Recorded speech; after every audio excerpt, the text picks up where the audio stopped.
Hello and welcome to the ToverTon podcast. I am your host, Abby Louise, and I am, as always, with the co-host, Connor Chadwick. Hello, I'm Connor Chadwick. This is how not to introduce a podcast. How have you been, my dear? Well, what's coming up on the podcast? Oh, that helps, doesn't it? So, this time on the podcast, we will be talking about the R101 audio drama. Mm-hmm. And we will be covering all the Halloween festive-y, creepily specials we got coming out, and also talking about a returning TT Doctor. Oh, very good. Yes. Yes. So, how are you? I'm good, thank you. I'm very good. How have you been? Yeah, I'm good. It's just prowling ways through 60th stuff at the moment. Yes. As is everybody else, yes. Yes, that's my ToverTon Audio's Prism 60th is finished and ready to go now. I think I might have been the first one in our little ToverTon / Duvet group to get mine completely done, which, considering that, you remember, I was meant to start writing that in January. Yes. I remember in January I was getting stressed going, I was supposed to finish it in January. I wrote it in May and then had it fully recorded by July and then fully edited by September. And I'm sat here going, we've not got much time. I'm now sat you've here. Done mine. You've done yours. now I'm sat here editing another 60th for another YouTube channel. Which is the Singularity, the Dwem Singularity 60th. Yeah, same. yeah, we're both doing that. Because it's like a massive 5-part thing. All hands on deck with Dwem, but that's the joy. I think this is what's nice about this kind of like pocket of like Who fandom that we've kind of got going on, as we kind of help each other out anyway. So yeah, exactly. It's nice to have that, you know. Yeah, and of course, how have you been? Yeah, just stressed about 60th, but yeah, not much going on my end. Yeah, nothing fun. Well, you've been editing. Well, yeah, apart from editing stuff, and obviously the first six and Flip came out. Yes, edited that in like 3 days. We recorded it on the Saturday and then it came out the Saturday after. But then, of course, you got to think about this as well. By the time this podcast comes out, it will have already come out, which is after Trenzalore. Yeah, that was more of a pain than what I thought it was going to be truthful. What was it? A pain? More of a pain? Well, so it turns out that I'm not great at writing short trips. Oh. Like I've done loads of like paternoster bites and stuff like that, but they're either full cast or based off of a comic strip. Whereas this is an original, yeah. And I was like, I wrote about half a paragraph, and then I was like, it should be longer than that. And then I was like, Connor. So that's why we have doubly co-writed after Trenzalore, even though it's like only a page and a half long. I tell you what was nice about that though, because at the opening, there's loads of people doing the Whisper Men poem. Yes, you got a lot. You tweeted out, didn't you? And yeah, and I got a big response for that. So there's lots of random people in there doing the Whisper Men poem. So that was fun and something a bit different to be doing. But yeah, back onto TT stuff. Indeed. So, where did you want to start? So, as October time is the anniversary of the crash of the R101. Oh. So we'll talk about the audio that's been out for a year now. However, it's still relevant because it still was the anniversary. So yeah, R101. Oh, that's so clever. It's like you planned it to coincide with this podcast, and wow, what a coincidence. Should we play the trailer? Yeah, play the trailer and then have a little listen to the Behind the Duvet. Yes. Oh. Coming soon from TT Productions. The crew of the airship R101 is readying His Majesty's magnificent ship for her first voyage, making her glorious way into the jewel in the King's Crown that is Karachi, India. Look at her. It's crazy you get to fly in that. The R101. You're making history on your sail today. You know that, right? You seem in high spirits. Excited to get going, sir. Good day to you fine men and boys.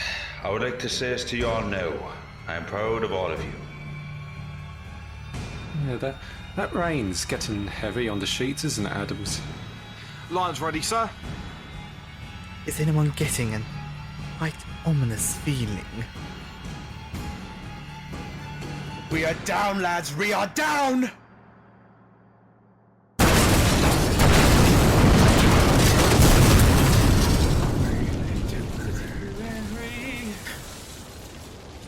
My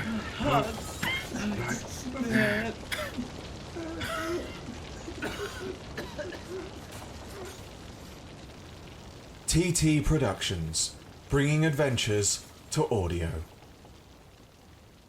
Nobody say it. Recording in progress. Fuck's sake! It's a thing we have to do. You know this. This is true. This is very true. Hello and welcome to Behind the Duvet. I have loads of new people who have never done one of these before, so bear with. This is my presenter voice. Hi. So this time, I don't know why I'm introducing it like I do TT Conversations, because I've been doing those all week. So this is the Behind the Duvet for the R101. If you've not listened to the R101 audio, please do that before you listen to this, because spoilers.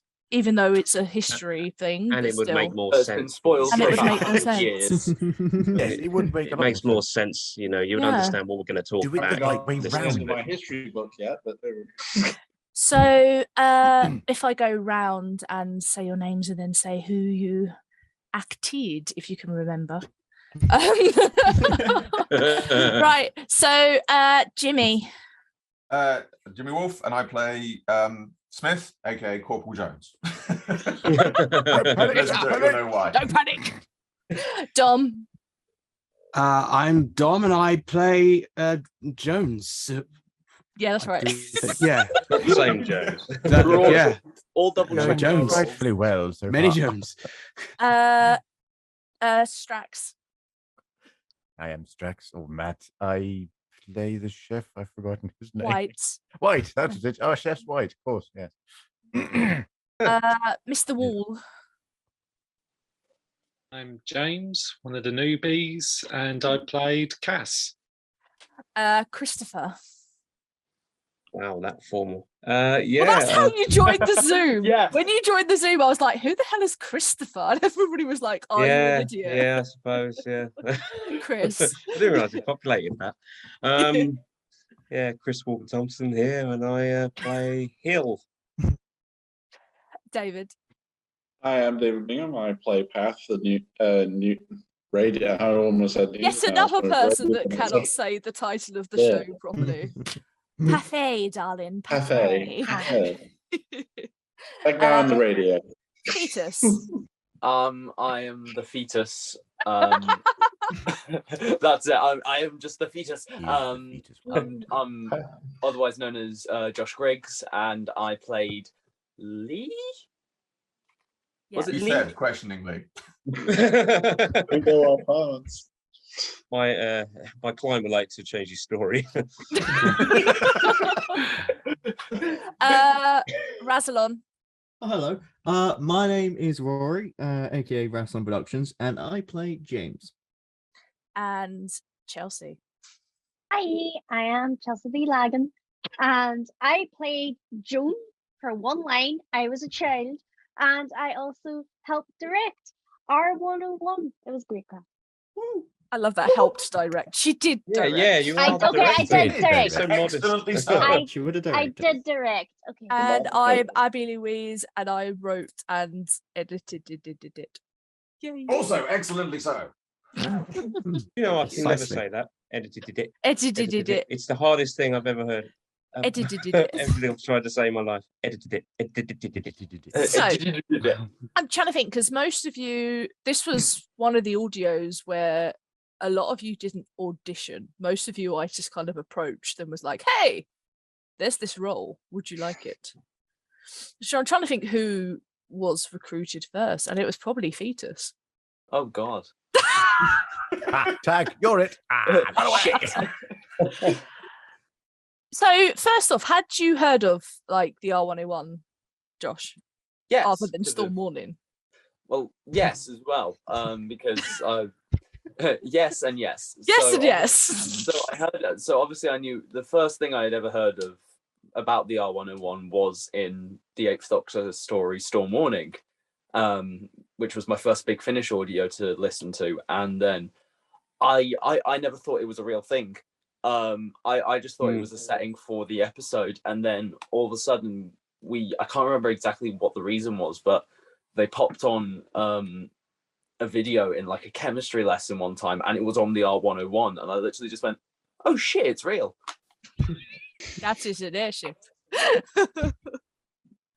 No, the reason why I cast you first, because spoiler, every single character, originally you all had the actual names of the actual people. So, but we changed them because that was the nice thing to do. So every single one of you was an actual person. But as soon as I saw a picture of this galley boy, and I was like, Petus, you have been summoned. And then it was like Lord Thompson's valet, who was a like 17-year-old, and I was like, Rory, get the lads in. Like, the only problem, and we mentioned this in Josh's TT conversation, you two sound very similar. I only noticed this when we did the premiere for Tusks.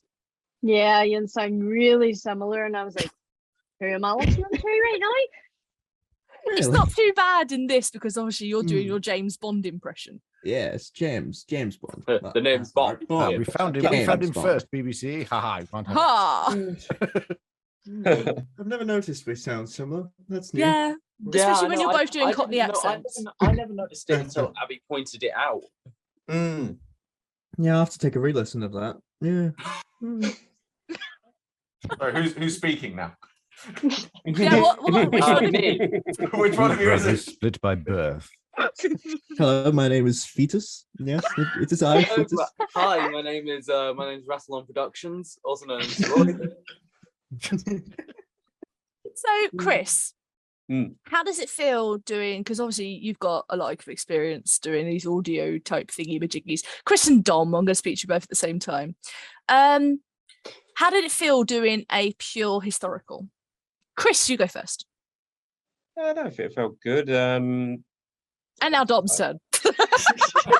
I mean, like Joshua said there, or Fetus said, there's I had no idea that the R101 was a real thing as such when I first heard Storm Warning. But no, just it felt nice to play a different sort of role that was based on a real person for a change. Most of the things I do are more character based. Well, I don't know. I do impressions and things, but this was kind of different because it was. I'm trying to think. Within TT, you've played the dodgy priest. Yes. The gossipy priest and Chelsea's Da. No, that was a fun night. I'm sure it was.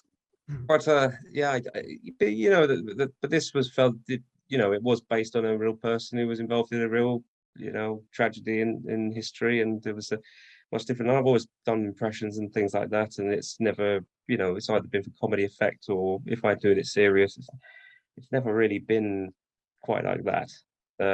So that did weigh on me a little bit, but not too much. I enjoyed playing sort of, I suppose, a realistic part. Yeah. Dominic. Hello.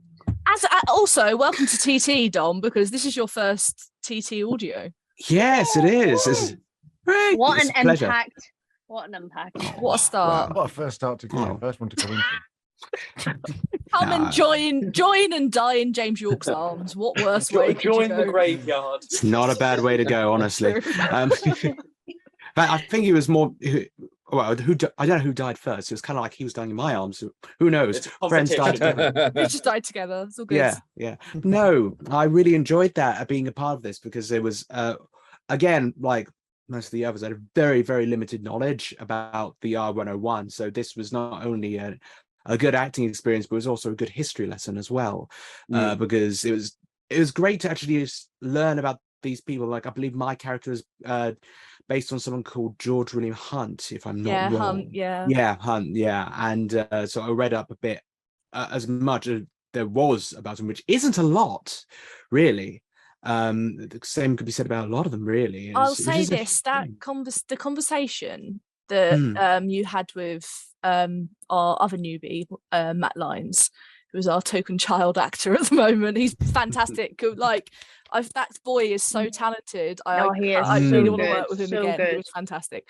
But there's an interview about that the BBC done a program about the airship, and it was him.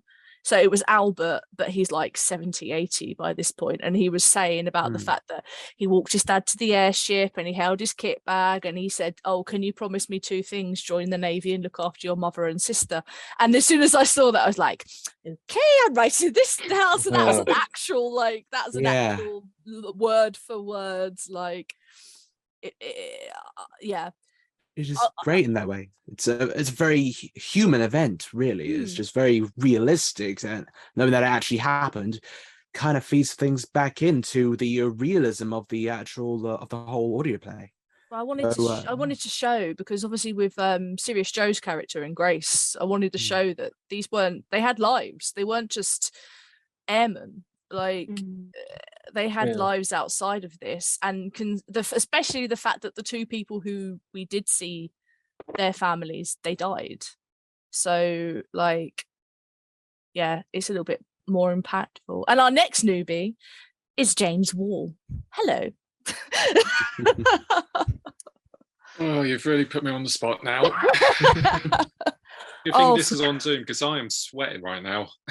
That sounded so wrong, sorry. Well, the first time I've heard that. Somebody take over and ask him a question for a moment, because Child is here. How did you find your first role here, I suppose, in this production? Well, definitely nervous, because compared to me, half of you lot are already legends from my point of view. So, yeah, I definitely. Probably you and Dom. I mean, I'll take it where I can. I mean, apart from Dom's hair, I don't think any of us are quite in that sort of legendary state. Yeah, I mean, Dom's hair is like a myth. Shush! Cease! Shut up! No. I haven't started an argument now, have I? Oh, God, that's no. first impression. We're just we're just very vain and humble idiots. I've got a question. Like, because of course this was your first role, TT. What was it like, this audio drama being your first? Because of course, well, it may be your first role. This was a heavy script to be your first. Yeah. I mean, it was pretty surprising, but honestly, I was just glad to be a part of it, really, because I've been trying to get involved in stuff like this for a while now, and you got 2 in one weekend. Yeah, because he's in Molly too. Oh, brilliant! He's playing Billy in Molly too. He's not very nice in that. The villains. I find the villains always better. Always. They're always better. They're always going to be the best parts. But yeah, this part, you know, as everybody else has said, because it's based on real events that even I'd never heard of. But this is another reason why I want to do stuff like this, because I find out about, you know, you'll tend to find, Mr. Wall, and that's what I'm going to call you because there's too many Jameses.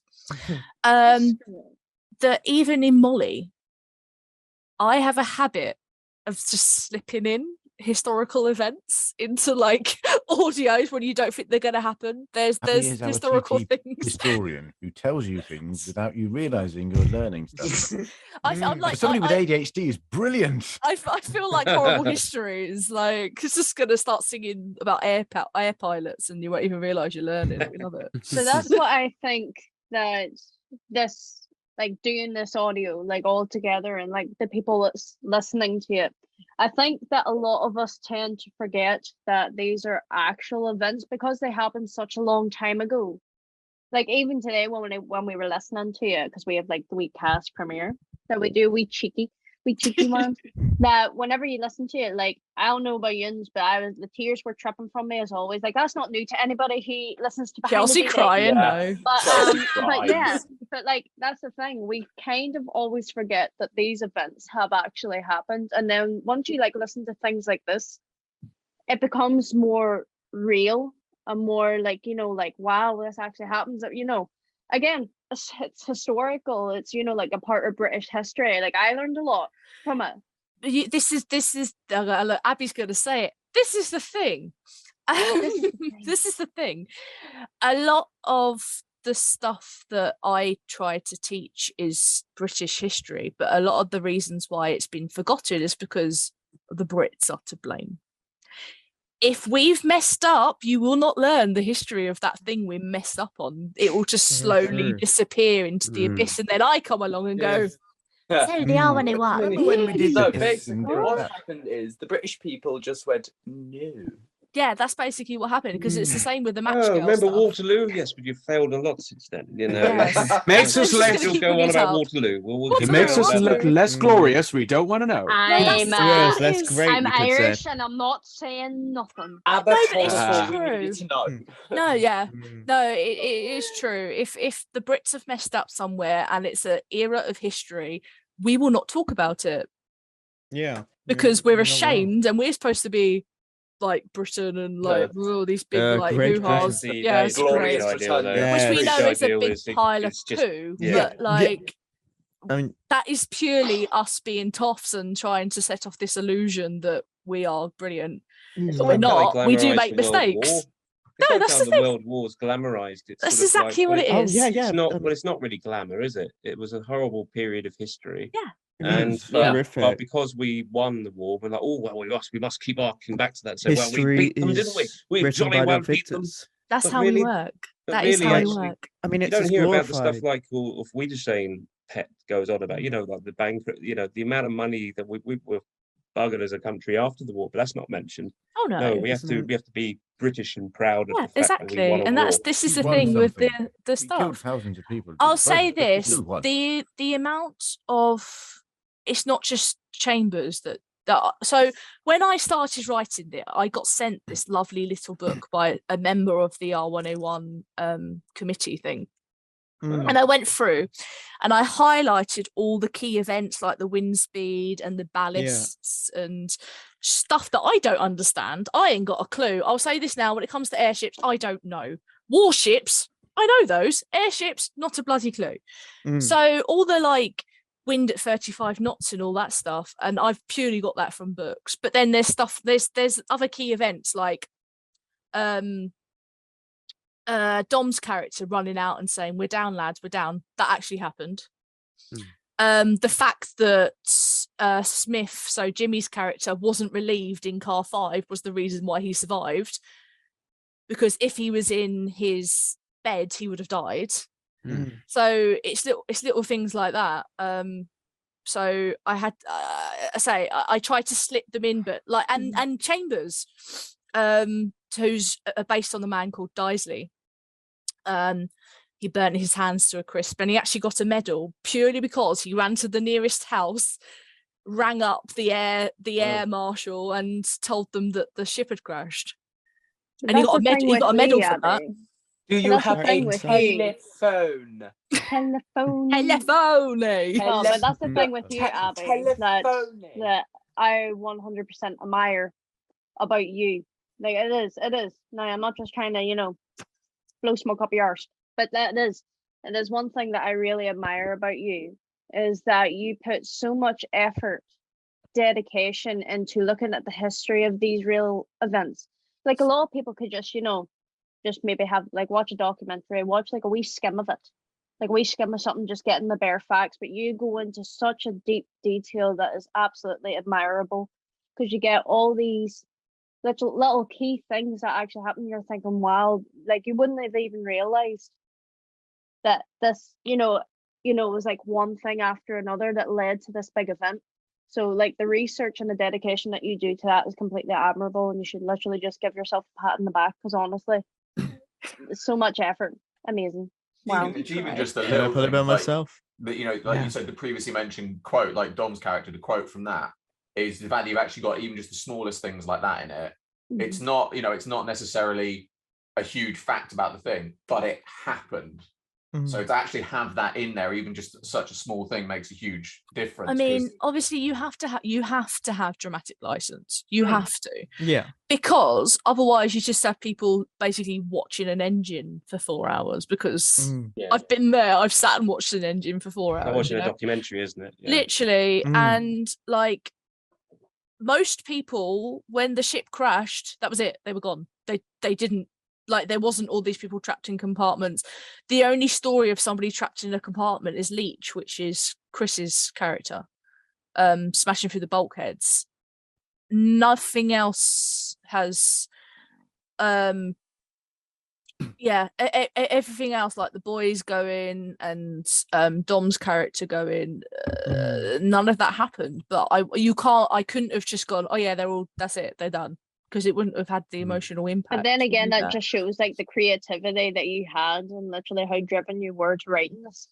But the thing is, you don't know as well, because I mean, some things like that possibly could have happened, but obviously they're dead. They're not here with us anymore. There's no There's nobody that would have gone, well, actually, they didn't say that because I, it's kind of. I will say this, and I scrapped the line at the end, but the lad they pull out at the end, who was played by George, whose name was Jackson. Yeah, I pulled it because I thought it lost the impact. His name was Jackson, but his actual name was Church, and he got out, and technically he survived. And he got to the hospital, and his family were informed, and his family came over, and he died like hours before his family got there. I'm still, to be truthful, like out of all the men, it's Cook, which is Jim's character, that was literally set on fire, which is the one that I was worried about the most, because like you picture someone set on fire and it's comical. As bad as that sounds, I get you. Yeah, I get what you're saying. Yeah. So I wanted it to come across not like a joke. I think the only thing that alleviated that was the fact that he hid behind a cow. And well, like your delivery of that line was exactly how I pictured it. Like it was brilliant. Like, he's hiding behind a cow. But the thing Which is, he did hide behind a cow. That for happened. that, I went out and I found a video on YouTube of actually. It was an interview with Cook. Yeah. Because when I was reading through the script, when I read the bit about being on fire, I thought I'm gonna be doing it. Oh my God, help! Put me out!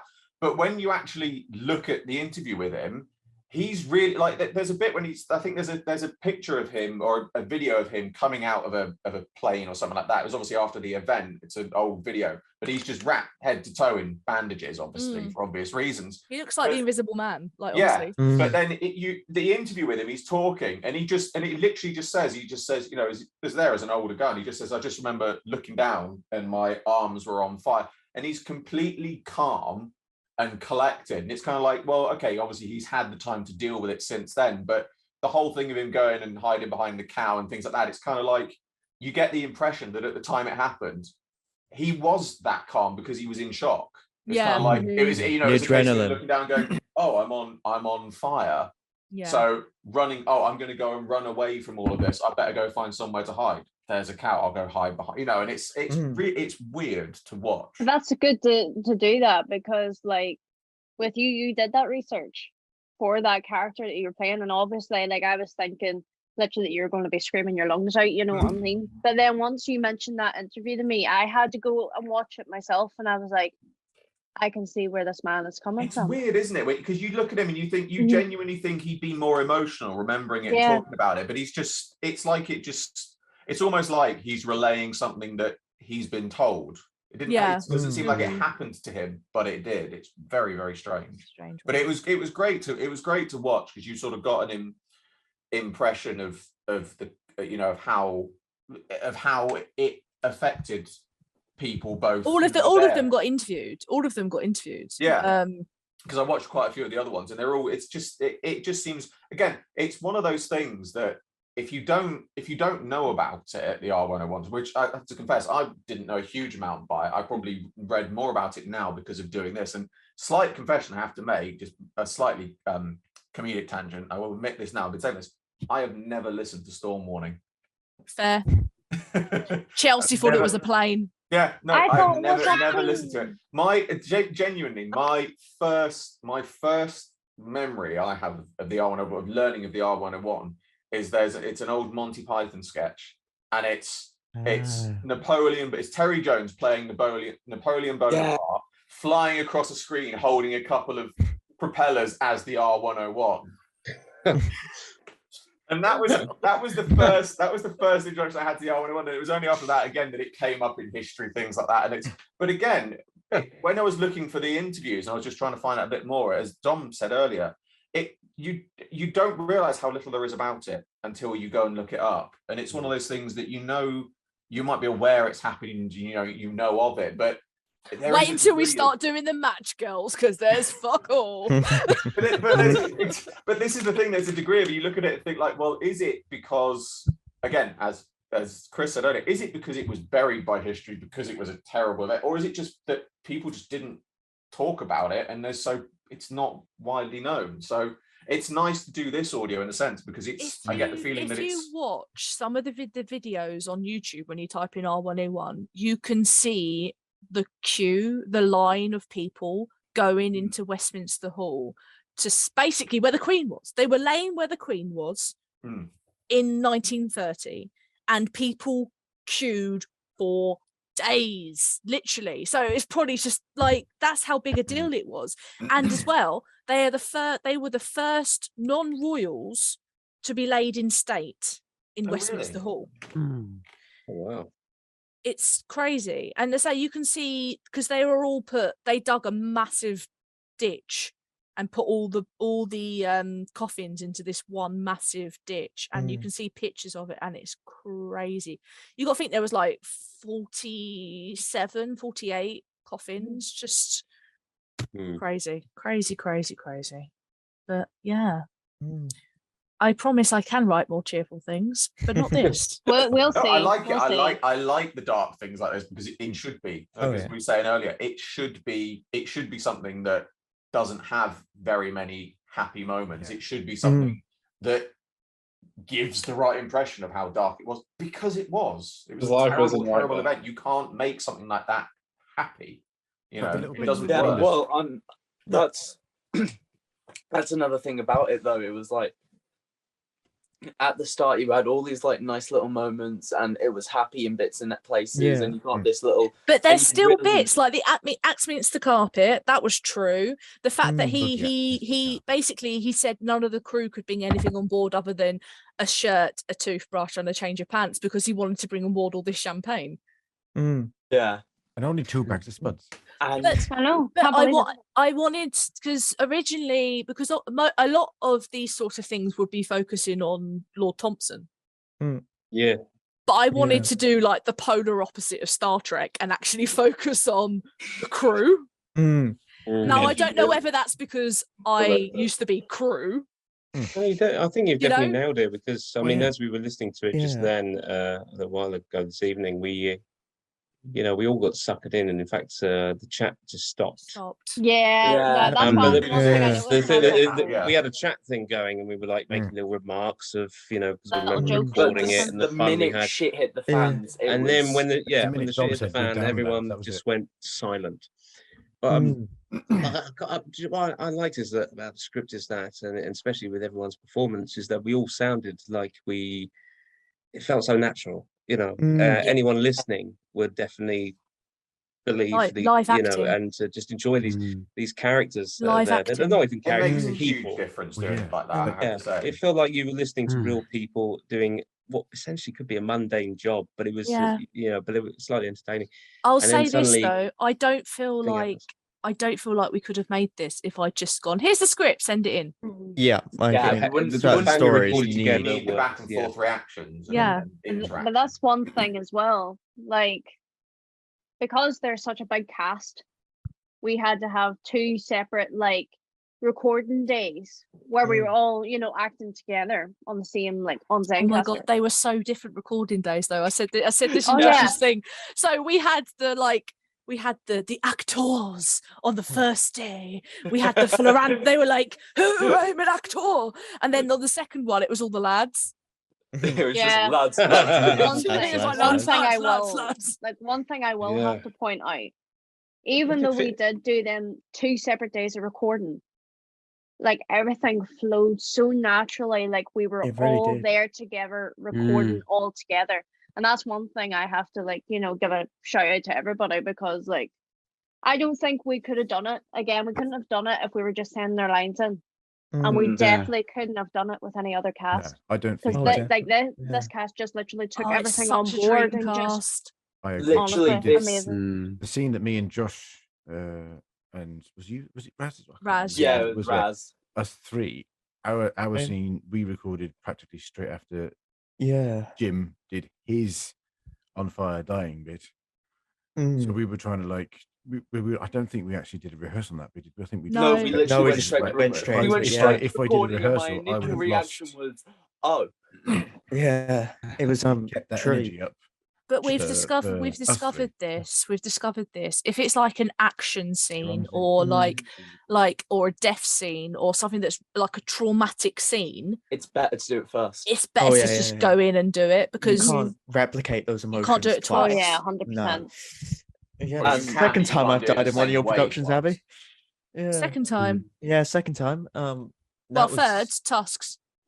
Oh yeah. Was I? Did I die in Dust? No, you're still No, that's the alive. second time. Second time I've died is in this one. Oh yeah. And I like the first time I died, very lightheaded. The second time broke me. That was truly just. It's. I mean, even listening to it again, I don't know how to describe it. That was when I started crying as well. Yeah, I mean that was just heartbreaking. I've never been that heartbroken over This sounds really weird. It sounds really weird, and it's not cruel, but like the Dom and Jim bit, I'm like, oh no. But it's when Fetus says, "I want my mum." Yeah, that was a no, bit. that broke me. But I think there was me. there was a certain line. I think it was is it him or something like that? Where they couldn't recognize the body. Yeah. They couldn't recognize who they were looking at. That bit made it feel like so as real as it should do. It was like, raw. It was very raw. Exactly. Yeah. Overall, that was beautifully written. Like it was really respectful, really hard hitting, just and directed as well. Amazingly directed. Like genuinely, I don't think I could have done that without direction. Chelsea. Yes. And especially, I mean, Shit. I'll cost yourself. the cast as well. It's just, it was all like really well done, really put together, really respectfully. I feel like that was the main thing. And you're right about historical context and the way we look at history. I remember doing history GCSEs and it was so biased. Yeah. I mean, all of history is Yeah. biased. That's the thing you learn in history, is that it's all biased. Every single country has their own bias, and some other countries will look at us and look at Great Britain as not so great. I feel like it is you know, You're I right, think- Chelsea. and you know, even I'm like just looking at something. even like using Doctor Who as an example, because of course we've talked about Storm Warning, which was my first time hearing about this as well, but even using recent Doctor Who as an example, like Winston Churchill, and glorifying historical celebrities. Nikola hated Tesla was horror, or he had horrible views in real life, absolutely horrific views. I feel like it's like, and a lot of Doctor Who recently, well, not even recent Ignores anymore, that ignore. side. I mean, even Queen Victoria. I mean, a lot of Doctor Who can often glorify our own history. It was only when like Chibnall came along that we suddenly started looking at it from a less biased perspective. And I think that is, you know, if we're talking about historicals, I think that's our duty as storytellers to tell it from multiple perspectives. We can't just So, focus on the biased side of it. Chelsea, first directing. Hello. First directing. In at the deep end, darling. No, whenever I got told about this, I was like, Abby, I don't know if I can do this. Like I've only just got past the point of like trying to edit sounds and everything. And then She's an Abby was editor just as well like- now. She's an audio Yes, I editor do now. sound editing. But I like whenever I got told about this, obviously, whenever Abby gives you an opportunity, I'd be like, yes, I'll do it. Then I got the script and I was like, oh. And then I got the actual people that were in the cast, and I was like, oh. And you heard us, and you were probably like, no. I remember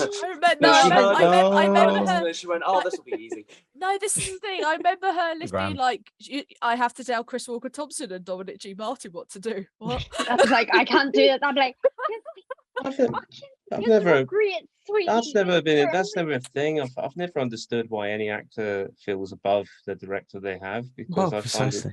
it's always the No, mutual it's just arrangement. because I know yous from like two different things, if you know what I mean. Like Yeah. I know, obviously I knew like Chris from like Waterside and Waterside. everything. Whenever we Overton Audios and yes. Red Matter Productions, you know, I knew. We from have them. to by And then law I knew mention Dom Overtons and everything at some as point. Doctor, and I was like, I can't direct these. Yeah, but we're mates, aren't we? So it's, you know.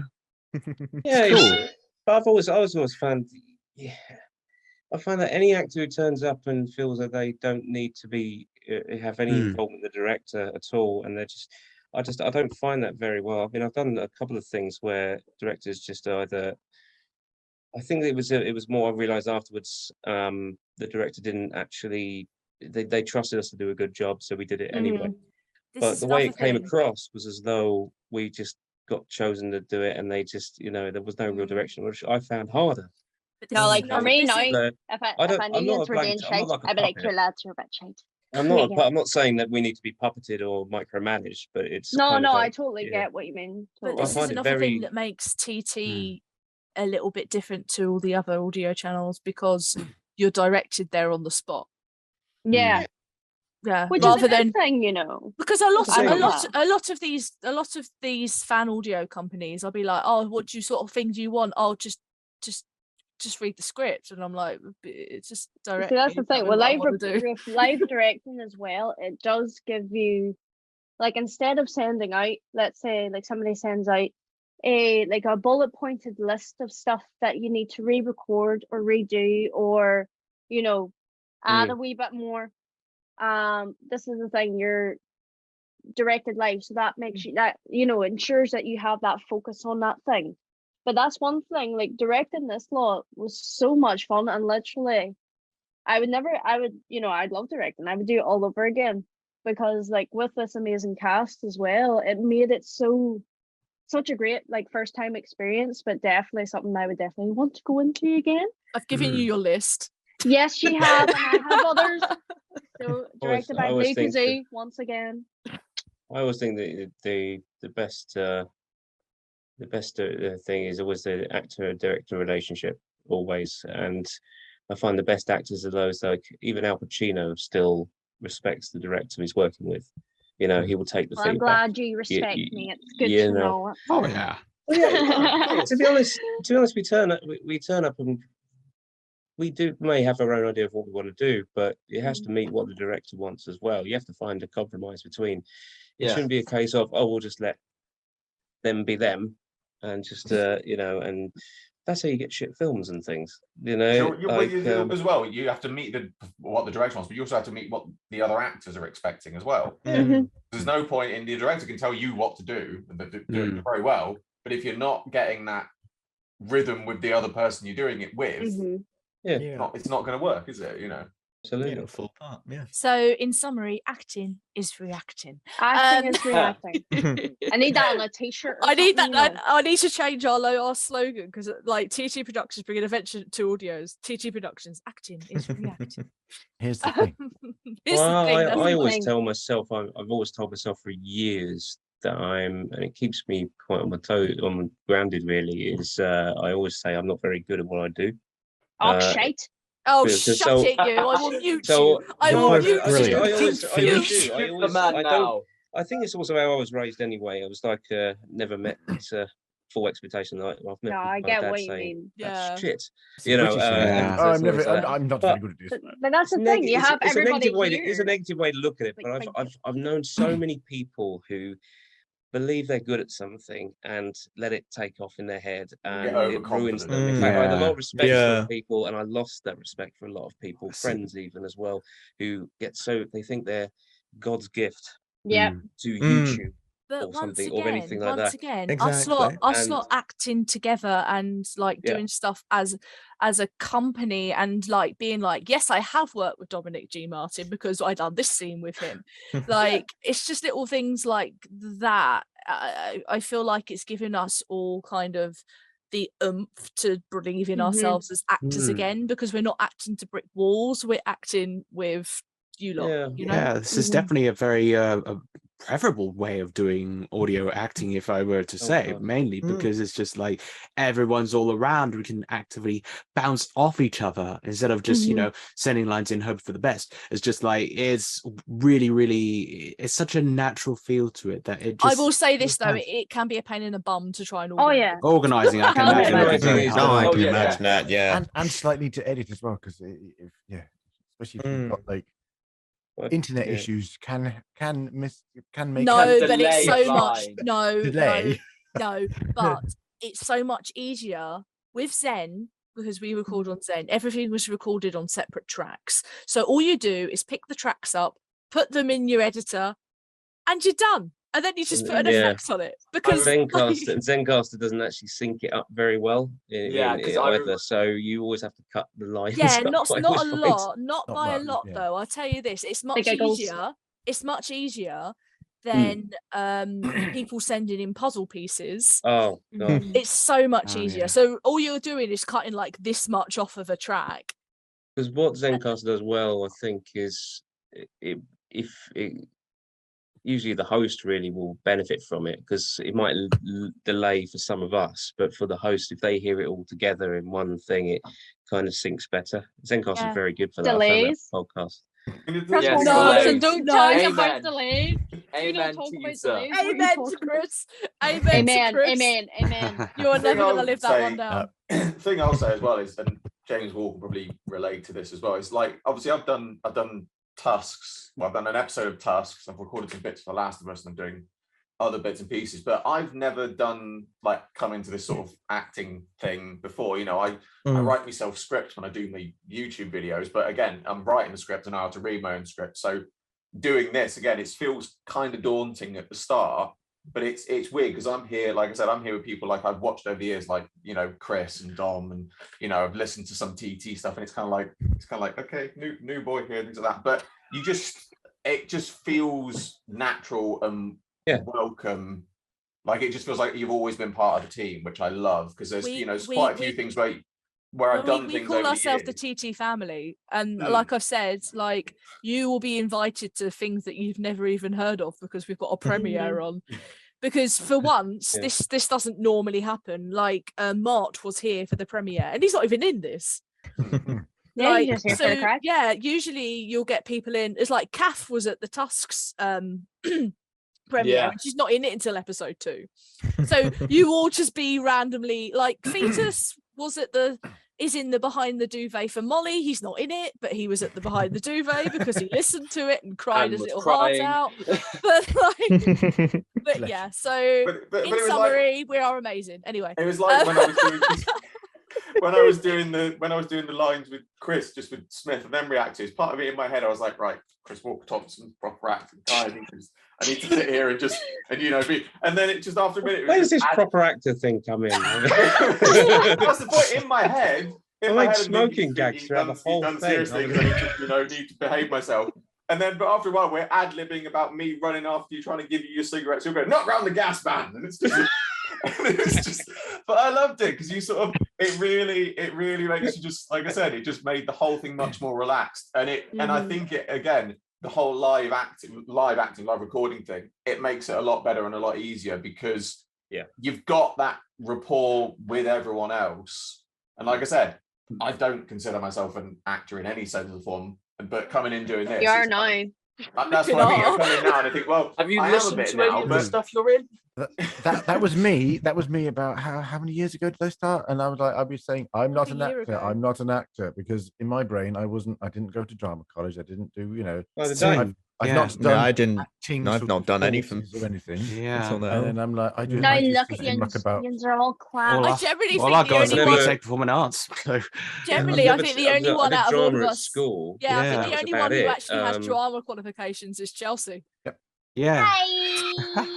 No one actually told me. I learned, I didn't even know what RP was until I had to look that was up. Neither did I. 24. I Till I had was to 24. explain the word RP so many times when we were casting. It was back when I started doing the Patrick Troughton stuff. It was Nicholas Briggs who actually offered feedback on the voice. Name dropping. He sent an email. He sent an email, and he says he's not a proper actor. I'm not a proper Well, I've actor. not worked with him more than I've only worked with him once, and I haven't been invited back. So anyway, but doesn't hit on that. No, he sent me this thing, and he told me about other things that I've never heard of before. And actually, prior to that point, doing Troughton, I couldn't say a TH properly. No one in my 24 years of my life had ever corrected me that I've been saying TH as an F. No, yeah, I don't do that. And I was like, how have I got this far? Yeah, Someone must have pointed, because I've just been hearing F and TH as exactly the same thing for all these years, and even our people saying "fuck you," and sort of things like that. And stuff. Yeah, I've imagined if I went to drama school, it would all be ironed out. I'd be perfect. But, So I just need to mention my old choir master, Philip Buckmaster, who helped with the music. What's her name? Damn it! I want to name drop her, but I think it's Jo Day who does the trumpet at the end. She's our old. She's my, because I used to be in the church choir when I was a kid, and Philip is my son's godfather, and he's the organist at my church. So he done the music with Joe for the last post at the end, and yeah, like I was so happy when he said he'd do it. I mean, the thing is, what I was going to say, when the shit hits the fan in it, and you have the choir coming in, that was just perfect, because you sort of I was in my head, you sort of expecting sort of like kind of like disaster movie music, but it just at that moment you realized it was kind of like that was a moment. It was kind of like non-verbally, not everyone's coming out of this kind of thing. It just immediately set the tone of it, and it was the whole entire chat on. was silent whenever that choir came in, and everyone was like, "Oh." That choir bit, like when it was coming in and everything, like you could picture it, like visually you could picture it as literally you're stood in the center of all of this chaos going on, and you're just and slow motion. It's everything's like falling in slow motion. It truly felt like that while listening. And you've just got this choir music in the background, and it's beautiful. I think credits to the editing there as well. Brilliantly edited. I mean, it genuinely felt like I was in there. It was just brilliantly put together. There was 27 different fire sounds. Wow. 27. But that's probably how many there actually were. So it sets the scene perfectly. It's crazy. You're gonna have a big fire. You need lots of fire. Lots, yes. I swear, like I seen like the wee there was. You saw the tracks, didn't you? I seen the tracks, and I was like, I swear it was literally like it looked like a barcode. There was that many like distinct little lines, like sound effects between lines, and I was like, oh my goodness, it was literally like, walking into somebody having like wee pins on the wall and everything, connecting the dots to everything, like a crime wall. It was literally like that, and I was like, Abby, here we go. what We've is got going Jimmy on? with his very own one. Oh my! It was literally that times 1,000. There were so many, and I was like, oh my god. But I'm telling you now, I couldn't have, like, definitely not me, I couldn't have done it any more perfect. It sounded so well, like, just the timing was well, music came in well, like, I mean, it was just perfect. Absolutely perfect. You should give yourself credit, because it was amazing. It really was. agree. Coming from a fellow sound editor as well. That's the one thing I've always hated in anything, even if I used to put on things before. Editing. I absolutely despise it. Despise it. I have a lot of respect for anyone who edits, because somehow you've got an ear that I can never have. Like, I would just put footsteps and call it a day. Editing is the bane of my that's about it. It'll be like a radio play. It's my guilty pleasure. Yeah, it's my guilty pleasure. It can be brilliant sometimes. It can be really fun, but most of the time, I find it really therapeutic. That's why another reason I like this, like doing these recordings here, is that I've never seen anybody once you sign up as Zencaster, that's it. I can do an edit. I can do an That's your edit in job like done. I can do an edit in like 3 days. Yeah, I've never seen anybody do it as quickly as you. I swear. I was like, that is very impressive. Like, It it's is taken impressive. taken me a while to get through one of the Remnants episodes I'm working on. It's just like, oh, I can't do so many sound effects. But What am I doing? the funny thing is, Dom, I'm an ex-Royal Navy chef BSL firefighter who has a degree in history. So about the only thing I use amongst that is the history. The history. Oh my goodness. I have nothing to do with sound. I use BSL. Doesn't make any sense. So anyway, that was Behind the Duvet for the R101. Thank you for joining me, everybody who is here. I hope you enjoyed it, and thank you for listening. Goodbye. Bye. Where's my mouse gone? Bye.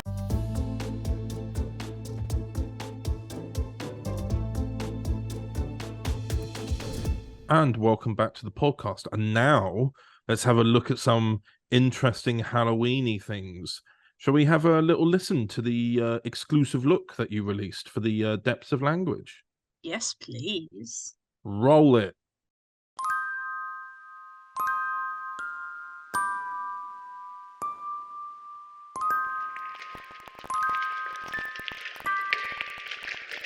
We've been following this cave painting further into the cave now for about 20 minutes. Hopefully this isn't another 8-mile-long cave touring like that one in Colombia. The battery won't last that long in the torch, let alone the dictaphone. No good. Looks like we're finally at the end. No, look, down here. See? Tunnel. That looks like a tight fit. No, there's something in there, look. Can't really make much out in this light. Yeah, well, I guess one of us will have to go in. Well, don't look at me. Hey, you volunteered. You light the way, though, and take the dictaphone. See? Hack mule. I'll budge out the way. Yeah, all right, I'm moving. Okay, Jess has gone in, as you can probably hear from the grunting. It's a pretty tight space. But I'm shining the torch in there, and there is definitely something reflecting on the other side. My hope is that Jess finds another way in for me. I don't exactly fancy going in there. I'm gonna shut this off for a bit while we try and navigate and things. Okay, right, we're back. We managed to get further in. Shit in hell, it's dark in here. Yeah, just be careful. And we only have one torch. Well, who packed the bags? Yeah, I know. Well, next time we go off into a creepy cave, I'll remember to pack 2 torches and have them at the top of the backpack. Happy? Very. Jess, if you do plan on wandering away from the torchlight, though, please be careful. I will. You keep recording. Yeah, all right. Right, okay. So what do we see now? Random person in the future who'll listen to all this jargon. More cave paintings, but these are more detailed. More like etchings, too, rather than painted. Oh, shit, Jess! Jessie! Over here! Oh, crap. Jess, where are you? Down here! I can't. Are you okay? Not really. I fell down a hole. Yeah, I can see that. I did tell you to stay close. Oh, crap, I don't think I turned off the dictaphone. Ah, screw the dictaphone! Help me out! Yeah, I have a rope. Just hang on. Michael! I think there's a camp or something down here. But I can barely... Are you okay? I messed up my wrist. Oh, shit. Do you want to come up, or should I come down? Hang on a minute. Let me just... there's a rock here. Hang on. Mine out the way. That doesn't sound too far. I'll jump down. Hang on, though. I need to find the recording equipment first. Ah, there it is. All right, I got it, Jess. I'll just... Wow. What an interesting segment. Very interesting to listen to. Abitha, how did you come up with these ideas? So, depth of Says language. Nidrak. Depth of language Mhm. was a 2 a.m. rambling from me and Jimmy Wolf.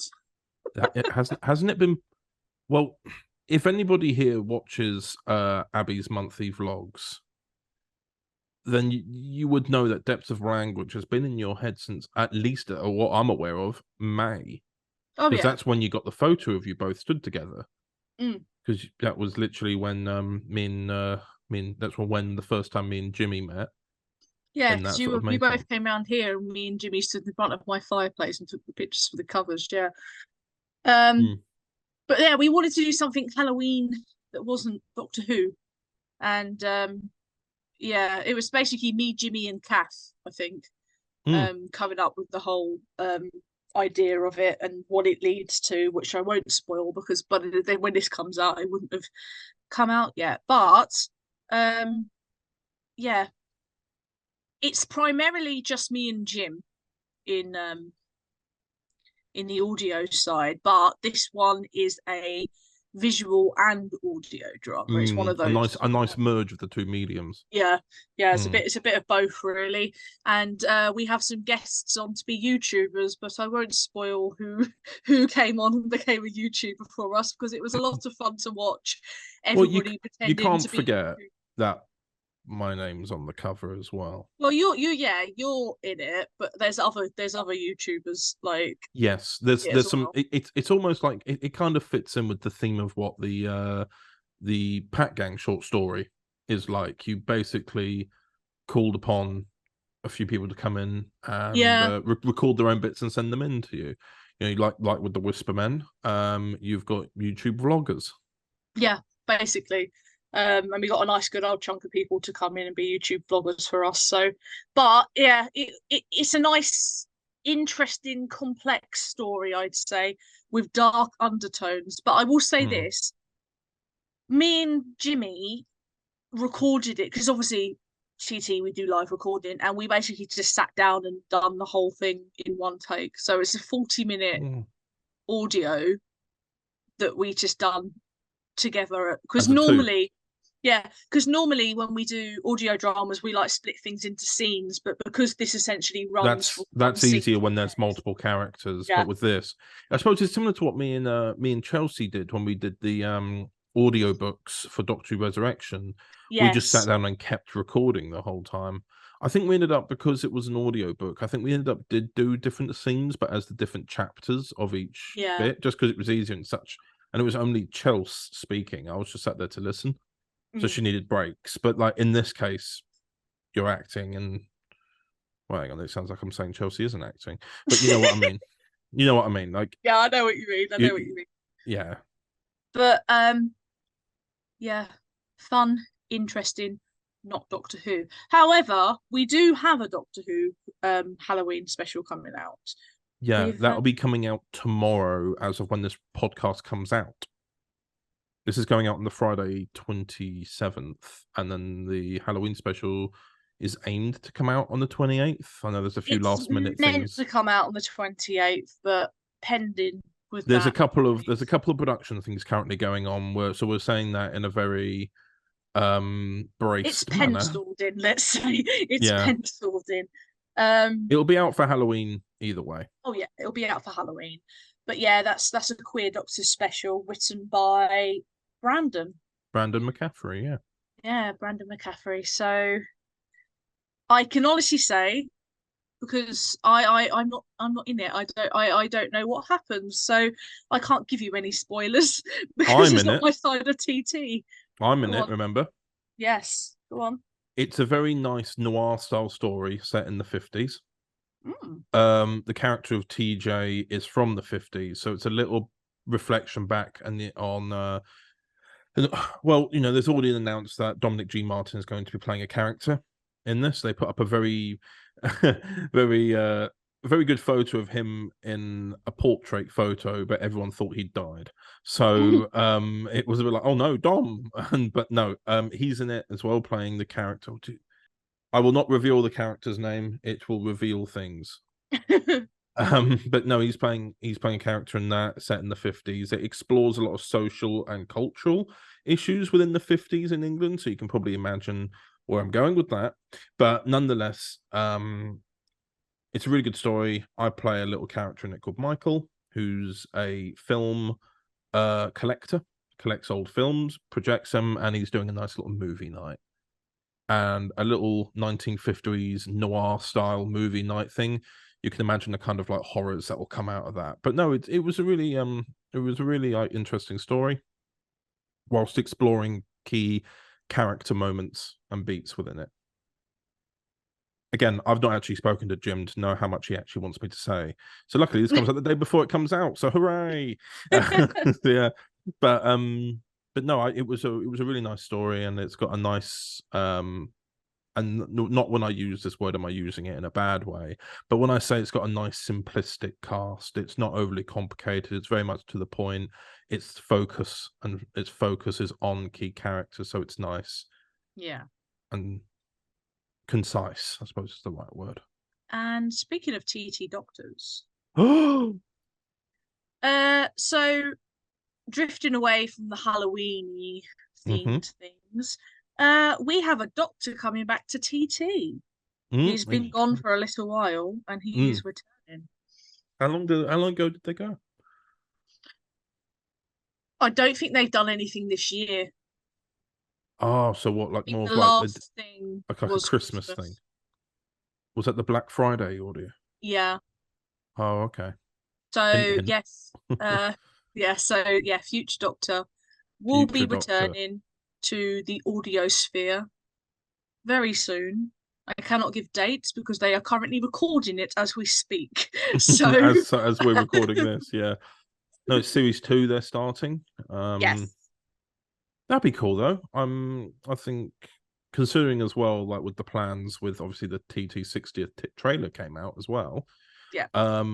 If you haven't listened, if you'll watch the trailer, then do. But for all sake purposes, every TT Doctor is in it. So either way, the 60th is almost a return itself. But in terms of the series, like you're saying, it's quite a nice. Oh yeah, he appeared again in the 60th, and now here's his series coming back. You know, and as well is I will reveal as well that the first script is written by James York. Oh, there we go. It's a nice tie-in between Queer Doctor there and the future. We spread the love at TT. And of course, what's also interesting is that he Matt Barrett, who plays Future and helps run the series, he makes his Doctor stories different to everybody else, because we've talked about this before, where like with Dickensian, it's like the new series with 45 minutes roughly, or like with James York and Queer Doctor, it's almost like Collins era with two-parters. Well, not two-parters. It is a two-parter. 2 parts, yeah. And then with Future, he looks and leans more into the classic era of doing 4-parters. Yeah.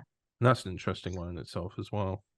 Oh, I couldn't write that much. Imagine Dickensian for 4 parts doing one story. I think she'd lose attention. I think she'd be gone. She'd disappear for half the story and come back. It'd be interesting. It would be interesting to try out those different sort of mediums though with different doctors. Like, what would it be like to do, for example, a Metal Doctor story? Yeah, true. Because she's very much a 45-minute queen as well. Yeah, but the equivalent of that would be like doing a volume. Yeah. In a way, if you're looking at those lengths, or like to look at how the queer Doctor would look in a 4-parter scenario, considering that that leans more into the classic era as well. It's just the 2-parter style of classic era. But then, of course, you look at the Big Finish stuff that they do with the 3rd Doctor now, where they do a lot of stories as 7-parters now. Gosh. They used to do it as 4-parters, like 2 sets of 4-parters originally. So it's basically the same length as a normal volume, except bar 1 episode. So it's just essentially a big 7-parter. But the 7-parters seem to fly by really, really well, and they seem to pace it really well that you don't get bored either. That's good. It's a really interesting one how they do that. But future. Anyway, sorry. Yes, Future Doctor is coming back. Future Doctor returns. Is there not like I'll keep this in the podcast? I'll just ask: will there be a trailer coming out soon? There will be once they've recorded it. Yeah. Yes, indeed. There'll probably be something coming out. Yeah. If not, we'll put it in the next podcast when it's out, because we have those little reflections, don't we, at the beginning of every podcast where we talk about what's come out. In terms of what's been coming out for Overton Audios, then, it's mainly been the Young Doctor stuff with Inquisition of a Time Lord. Yes. Oh, sorry. I have absolutely loved the Young Doctor stuff. Well, sadly, it's all over at the end of this year. Yeah, he goes into full retirement. But the episodes that are currently coming out are the ones that you've written, your writing debut at Overton Audio. Well, the last ones that are coming out at the moment. Devastation of the Doctor Parts 1 and 2. And then you've also been doing some editing as well for me. That wasn't the first thing you've ever edited for me, but I think it's like we're now on the 11th one that's come out now that you've written. You've helped me out a lot. Because I edited what's the one I edited? You've edited Meddlesome episodes 2 to 4, and then Inquisition of a Time Lord. You edited The Rise of the Chimeran Parts 1 and 2, and then La Belle Epoque Parts 1 and 2. La Belle Epoque I loved. La I Belle will say Epoque. That's one of my faves. It was basically you look at these last 4 episodes, episodes 7 and 8, which are La Belle Epoque, and then the last 2, which are Devastation of the Doctor. They are very much up your alley. Well, 1 or 2 of them you've written, but like in terms of the historical element, it was nice to write because I'm not really a Who writer, and it was very much a last minute thing, and that script was smashed out in like 3 days, I think. Shorter. 2 days. I gave it to you to write on the Tuesday. We were recording the entire series. I had Pete coming over to mine to sit down and record, and on the Saturday, and I was at work for a couple of days that week. I just had to turn to you and go, help, because I was going to write it, and I had the rough story. Yeah. But I didn't give it to you as this is a Doctor Who episode. I gave it to you as it's set in like World War II. Yeah. And it's just a doctor in the war. Yeah. Trying to get away from someone who's trying to hurt one of his patients. And then you add Who elements into it, and you've got a Doctor Who episode, and it works. True. But when you look at it as well, like the beginning of it and bits of the end obviously fit in more with Who, but the middle section, parts of Part 1 and Part 2, like when this isn't spoilers, it's already out, and by the time this podcast comes out, so will Part 2. But when you've got because Kath is in this as well, yes, Kath Neal is in this, and you've got Jed T. Rhodes playing another character, Norman. But when they're looking through a house that's been bombed in the Blitz, the way they're talking and the terminology they're using, you feel like you're in that time. It's not very Who, which I like, and that's the whole point of the story. But no, it's really, really good. And then of give course, me an historical. Give me an historical. Yeah. I'm in my element if I have to write historicals. But then, give me of something in course- space. I have written stuff in space. I hasten to add, I have written stuff. All the original stuff on TT that was all Charlie and 8, they weren't historicals, so I can write non-historicals, but that's the stuff I enjoy writing the most. Is the And then, of course, we've had Doctor Who Divergence coming out. On the 1st of November will be the penultimate episode of the series. And then still wrapping up nicely. there's a lot of stuff coming out in November for the 60th stuff, because I've partnered up with so many people. There's one thing that hasn't even been announced yet, but I'll announce it here. We've partnered with Fortuna Vega Studios, who make Torchwood 2000, to make a Torture 2060th anniversary special on Overton Audios. And that's coming out on the 9th of November. Then there's a Duvet 60th episode tying into the thing we're editing at the moment. This Saturday, there's a Mastermind episode coming out that is also tied into the Duvet 60th. Then, of course, there's too much. There was too much going on. So I won't bore everyone with that. Next month's kind of like the 60th anniversary style podcast. So I'll bore everyone with those details later. But yes, is there anything else you wanted to talk about in the podcast? Because I think that's everything, isn't it? Yeah, I think that's it for October. Oh. November's going to be busy, but October, not as much as October. Not as much as November. We've got to figure out what we're doing for Christmas, you know. Well, I know what I'm doing for Christmas. Opening presents and enjoying warm hot chocolate. Exactly what I'm doing. Now we've got to figure out like what's going to be in the podcast, though. Which we will do off screen. So thank you for listening. You're welcome. Now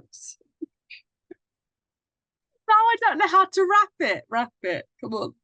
Well, what you do is you get one bit of the wrapping paper, you put the present in the middle, and then you fold it over. Lord. Thank you for listening to the ToverTon podcast. See you next time. Goodbye. Goodbye, everyone.